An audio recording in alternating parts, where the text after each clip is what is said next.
ഉത്തർപ്രദേശ് പ്രയാഗ്രാജിലെ മഹാകുംഭമേളയ്ക്ക് സമാപനമായി എന്ന വാർത്തയാണത്. ത്രിവേണി സംഗമത്തിലെ ശിവരാത്രി സ്നാനത്തോടെയാണ് തീർത്ഥാടക സംഗമം പൂർത്തിയായത്.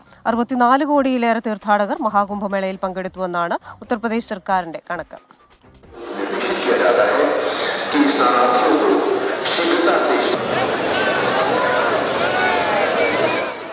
ഗംഗ, യമുന, സരസ്വതി നദികളുടെ സംഗമസ്ഥാനമായ പ്രയാഗ്രാജിലെ ത്രിവേണി സംഗമത്തിൽ ജനുവരി 13-ന് കുംഭമേള ആരംഭിച്ച ശേഷം 63.36 കോടി തീർത്ഥാടകർ പുണ്യസ്നാനം ചെയ്തുവെന്നാണ് കണക്കുകൾ.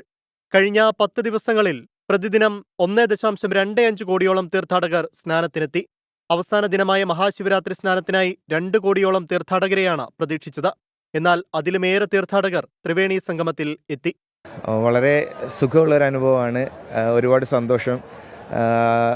നാട്ടിലെ കുറച്ച് തിരക്കുകളും കാര്യങ്ങളായ കാരണം എത്തിപ്പെടാൻ സാധിച്ചില്ല ഇത്രയും ദിവസങ്ങളിൽ. എങ്കിലും മിസ് ചെയ്യരുതെന്നുള്ള ആഗ്രഹത്തിൽ അവസാന നിമിഷമാണെങ്കിലും ഫ്ലൈറ്റ് പിടിച്ച് വരികയായിരുന്നു. മഹാകുംഭമേളയിലെ 6 അമൃത സ്നാനങ്ങളിൽ പൊതുജനങ്ങൾക്ക് വേണ്ടിയിട്ടുള്ള സ്നാനമാണ് മഹാശിവരാത്രിയിലേത്. വൻ ജനത്തിരക്കിനെ തുടർന്ന് കനത്ത സുരക്ഷാ ക്രമീകരണങ്ങളാണ് മേളനഗരിയിൽ ഒരുക്കിയത്. നേരത്തെയുണ്ടായ അപകടത്തിന്റെ പശ്ചാത്തലത്തിൽ ജനത്തിരക്ക് കൈകാര്യം ചെയ്യാനും വൈദ്യസഹായത്തിനും ശുചീകരണത്തിനുമെല്ലാം സർക്കാർ പ്രത്യേക സജ്ജീകരണങ്ങൾ ഒരുക്കി. പ്രയാഗ്രാജിൽ നിന്നും 350ഓളം പ്രത്യേക ട്രെയിനുകൾ ക്രമീകരിച്ചു. 2027-ൽ നാസിക്കിലാകും അടുത്ത കുംഭമേള. 2031-ലാകും പ്രയാഗ്രാജിൽ വീണ്ടും കുംഭമേള നടക്കുക.